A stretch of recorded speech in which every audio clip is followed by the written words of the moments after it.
Multimedia রিপোর্টারদের যে কাজ সেটা সত্যিকার অর্থে অভাবনীয়। এবার যে এই যে আন্দোলনে, এই যে সারা দেশব্যাপী যে আন্দোলন হয়েছে, প্রথম প্রাইমারি ইনফরমেশনটা আমরা পেয়েছি যারা মোবাইল দিয়ে সিটিজেন জার্নালিজম করে, এদের অনেকেই মাল্টিমিডিয়া রিপোর্টার। মাল্টিমিডিয়া রিপোর্টার বলতে যেটা ক্লাসিক সেন্সে বোঝায় যে আপনি মাল্টি প্ল্যাটফর্মে কাজ করছেন, আপনি নিজে ভিডিও করছেন, আপনি ওই ভিডিওটা আবার এডিট করে আপনি বিভিন্ন ফর্মে এটাকে কোথাও টিকটকে দিচ্ছেন, আপনি ইনস্টাগ্রামে দিচ্ছেন, বা আবার আপনি যে ভিডিও তুলছেন সে আবার ফটো তুলছেন, এবং অনেক ক্ষেত্রে আপনি এসে নিজে এটা আবার প্রসেস করে ওইটার উপর একটা শর্ট টেক্সট স্টোরি করছেন। যে আপনার কাজের যে ব্যাপ্তি, এই কাজটা অনেক বিশাল আপনার কাজ। আমরা যারা বড় হয়েছি জার্নালিজমে, আমরা একটা ছোট কাজ করেছি। আমরা যারা লেখালেখি করেছি সারা জীবন লেখালেখি করেছি, আমরা যারা টিভি কে নিয়েছি তার একটা হাতে নিয়ে সারা টিভি জার্নালিজম করেছি। আপনারা এসে কাজটাকে অনেক ভাবে করেছেন। কাজটা অনেক ক্ষেত্রে আপনি যে ছবিটা তুলছেন সেটা হয়তো পুলিশের প্রাইজ পাচ্ছে না, আর ছবিটা খুব এসেনশিয়াল।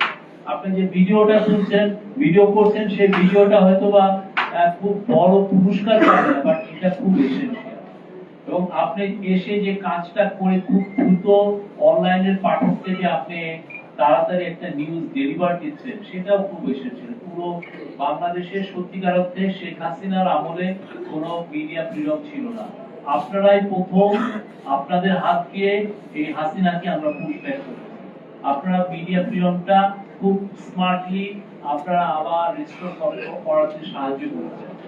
মাল্টিমিডিয়া রিপোর্টারদের আমি ঘুম কীর্তন সারাদিন ধরে করতে পারবো, এবং আপনি আমাদের এখানে যে 5 জন শহীদ হয়েছেন তারা সবাই মাল্টিমিডিয়া রিপোর্টার।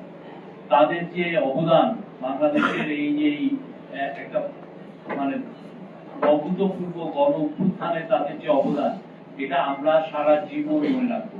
আপনি দেখেন, আপনারা যখন প্রেস ক্লাবে উঠেন তখন আপনি দেখবেন যে স্বর্ণাক্ষরে লেখা আছে যে আমাদের যে সাংবাদিকরা 1971 যারা মারা গিয়েছে, যাদেরকে খুন করা হয়েছে, ঠিক এই যে আজকে যে 5 জনের নাম এখানে আসছে, আমি আবারও পড়ি তাদের নাম, আমি আবারও পড়ি, তাদের নামটাও সারা জীবন স্বর্ণাক্ষরে থাকবে। এবং এটার জন্য আমি মনে করি মাল্টিমিডিয়া রিপোর্টার্স অ্যাসোসিয়েশনকে আমরা সবাই একসাথে আমরা হাততালি দেব।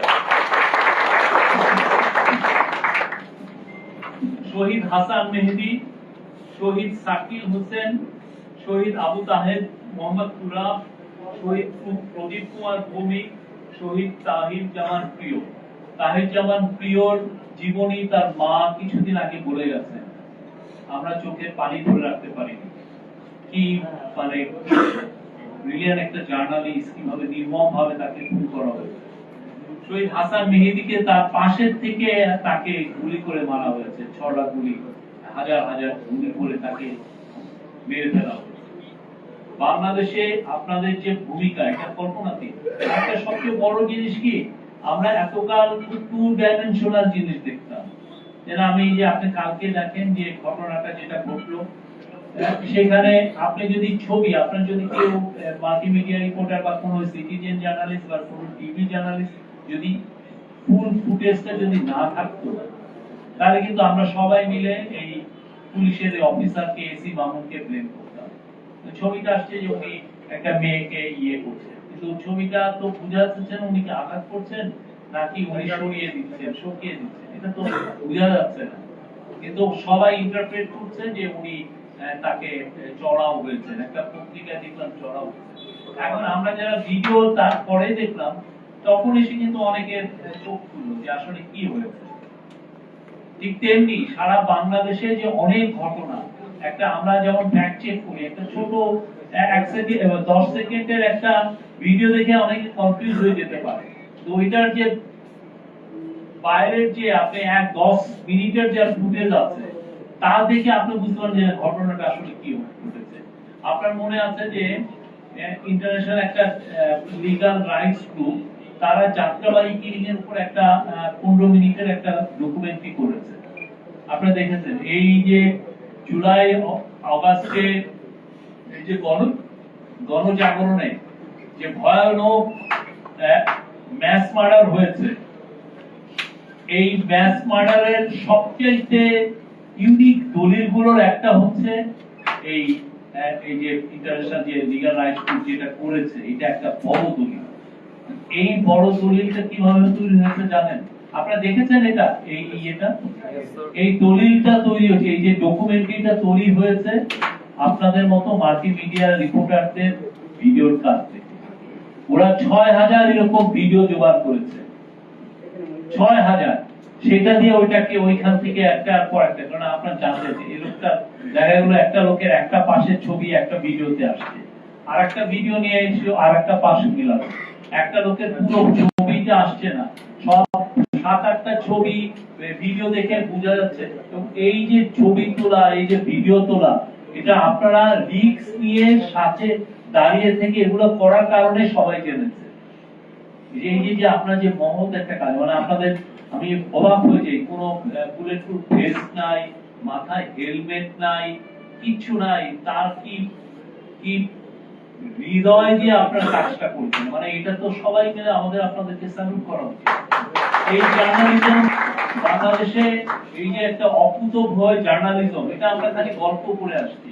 আমরা যাদেরকে জানতাম যে যেগুলো অকুতোভয় জার্নালিস্ট, পরে দেখি সব অকুতোভয় না, সব চামচা জার্নালিস্ট। তারা এর থেকে টাকা নেন, ওর থেকে টাকা নেন, এর থেকে একটা প্লট নেন, এই ধান্দাবাজি করে গেছে। বাংলাদেশে অকুতোভয় জার্নালিস্ট থাকলে এই মাল্টিমিডিয়া রিপোর্টাররা আছে, বাংলাদেশে অকুতোভয় জার্নালিস্ট থাকলে ফটোগ্রাফাররা আছে, একদম দাঁড়িয়ে থেকে পাশে, বা ভিডিও কিছু জার্নালিস্ট আছে দাঁড়িয়ে থেকে আপনি একটা ভিডিও নিচ্ছেন, দাঁড়িয়ে থেকে আপনি ফটো নেন। সেটা দেখে ইউএন যে ফ্যাক্ট ফাইন্ডিং রিপোর্ট করেছে, আপনারা জানেন ইউএন ফ্যাক্ট ফাইন্ডিং মিশনে তারা বলেছে যে 1400 লোককে খুন করা হয়েছে, এবং এই খুনটার মূল দায়ী হচ্ছে শেখ হাসিনা, এবং তারা বলছে যে শেখ হাসিনা এবং তার সাংবাদিকদের এগেইনস্টে একটা পটেনশিয়াল ক্রাইমস এগেইনস্ট হিউম্যানিটি করা উচিত।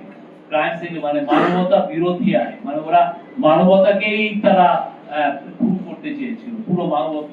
তো সেই মানবতা বিরোধী আইন, এটা ওয়ার্ল্ডের দুইটা ক্রাইমকে বলা হয় যে সবচেয়ে বড় ক্রাইম। একটা হলো জেনোসাইড, আপনি যদি একটা গ্রুপ অফ পিপলকে একদম ধ্বংস করে দিতে চান, যেটা রোহিঙ্গাদেরকে করেছে মায়ানমারের মিলিটারি, আর বা গাজায় যেটা হচ্ছে, আর ইয়ের ক্ষেত্রে আর একটা হচ্ছে ক্রাইমস এগেইনস্ট হিউম্যানিটি, যে ম্যাসিভ কিলিং করছে।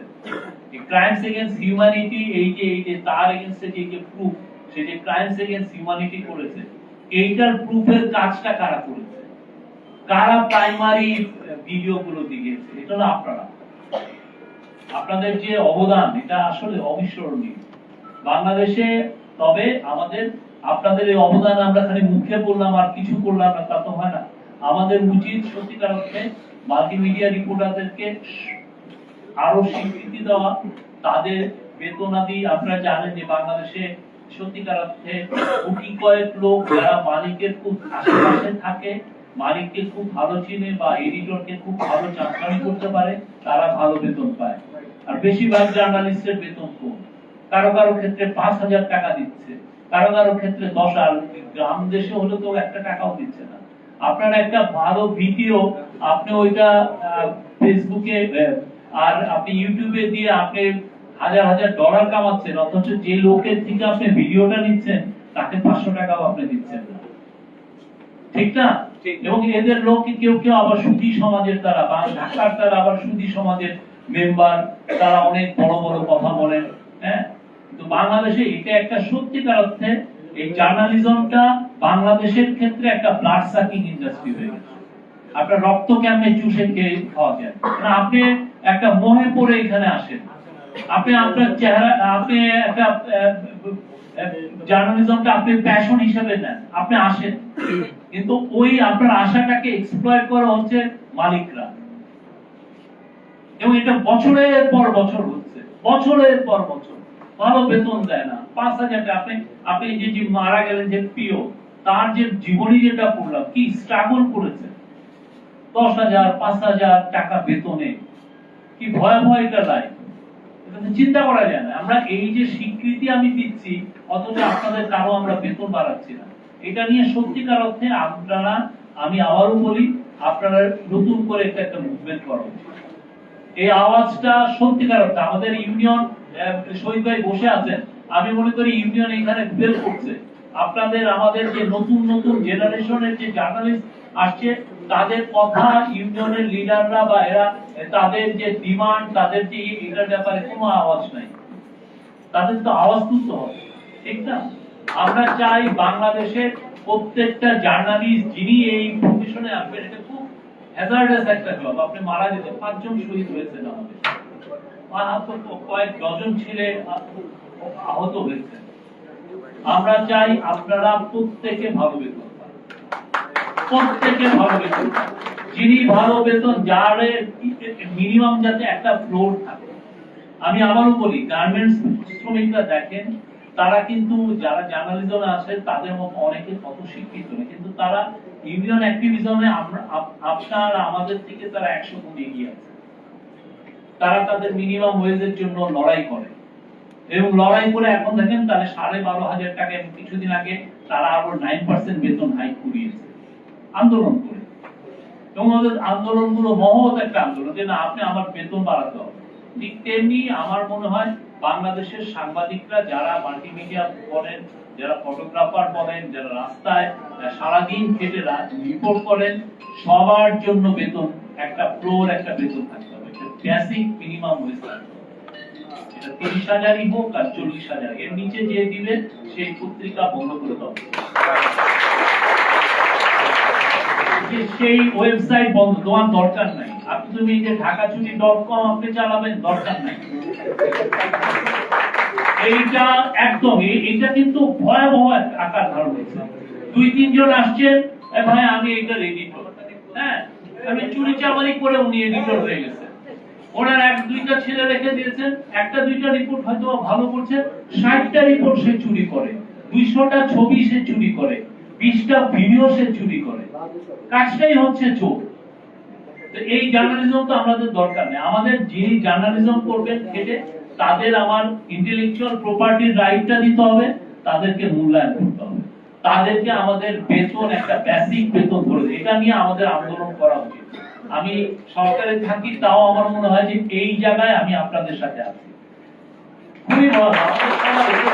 আমরা তো এমন না যে না, আপনি আমার সারা জীবন আমি সংসার করবো না, আমি ছেলে মেয়ে নিব না, আমাকে আপনি যেভাবে রাখছেন একটা বোহেমিয়ান লাইফ লিড করব সারাদিন ধরে, এবং আপনি আমাকে থাকাবে, সেটা তো না। আমি তো বড় হচ্ছি, আমার তো একটা সংসার হচ্ছে, আমার একটা নিড আছে। কিন্তু যে মালিকগুলো, যে ওয়েবসাইটের মালিক বলেন আর টিভি বলেন, টিভিতে যে মাল্টিমিডিয়া, তাদের এখন মেইন ইনকামটা হচ্ছে মাল্টিমিডিয়া। অথচ যে দেখেন প্রত্যেকটা টিভিতে সবচেয়ে কম বেতন পায় মাল্টিমিডিয়ার ছেলেমেয়েরা, ঠিক না? বড় বড় রকমের কম পায়। কাকে বেতন দিচ্ছেন? একটা স্টার, যাকে চেহারা দেখা যাচ্ছে। কেন ভাই, আপনি মাল্টিমিডিয়া যে তাদের একটা ফ্লোর বেতন ধরে দেন, এর নিচে কেউ পাবে না। এই যে একটা আমরা এক্সপ্লয়েট বললাম, একটা ব্লাড সাকিং ইন্ডাস্ট্রি হয়ে গেছে, এইটা আমাদের দূর করতে হবে। আমরা এত জিনিসকে দেখি, আমরা সমাজের বিবেকের কথা বলি, সোসাইটিতে যত রকমের অন্যায় অবিচার আসে সেগুলো আমরা তুলে ধরি, আর আমরা যে বছরের পর বছর, ডিকেডসের পর দশকের পর দশক আমাদেরকে যে এই অন্যায় অবিচারের শিকার হতে হচ্ছে, আমরা ভালো বেতন পাচ্ছি না, আমাদেরকে ভালো বেতন দিচ্ছে না, সেটা নিয়ে আমরা একটা আওয়াজও তুলতে পারি না। এর চেয়ে তো আমরা তো মানে দুঃখে তো মরে যাওয়া উচিত আমাদের। এটা নিয়ে সত্যিকার অর্থে আপনারা কাজ করেন, এটা নিয়ে আওয়াজ তুলেন। আপনাদের, আমি মনে করি আপনাদের খুব দ্রুত একটা অফিস হওয়া উচিত। আপনাদের ভালো ভালো কাজের উপরে আপনারা একটা পুরস্কার প্রবর্তন করা উচিত। যারা যারা ভালো কাজ করেন, সারা দেশব্যাপী আপনাদের কাজগুলো হয়, একদম মফস্বল লেভেলে, উপজেলা লেভেলে খুব সুন্দর সুন্দর কাজ করেন। আমরা প্রতিনিয়ত আপনাদের দ্বারা ইনফর্ম হই, আপনারা আমাদেরকে এনলাইটেন করেন। বাংলাদেশকে আপনারা বিভিন্ন ভাবে দেখাচ্ছেন, যেটা সত্যিকার অর্থে একটা অনেক ক্ষেত্রে একটা ট্র্যাডিশনাল মিডিয়া পারতো না। আমরা আপনাদের দ্বারা প্রতিনিয়ত উপকৃত হচ্ছি। তো আমরা চাই আপনাদের মূল্যায়ন হোক, এবং যারা বাংলাদেশের যে প্রত্যন্ত অঞ্চলে, তাদেরও জন্য আপনারা মূল্যায়ন, আপনারা সবাইকে আপনাদের মেম্বারশিপে নিয়ে আসেন, এটাকে একটা বড় প্ল্যাটফর্ম করেন এবং বাংলাদেশের মাল্টিমিডিয়ার জার্নালিজম আরো উত্তরোত্তর উন্নতি হোক। দেশকে আপনারা বাংলাদেশকে অ্যাকুরেট নিউজ দেন, সেটা আমার এগেনস্টে গেলেও আমার অ্যাকুরেট নিউজ দেন, ভালো নিউজ দেন, সেটা আমরা চাই। Thank you.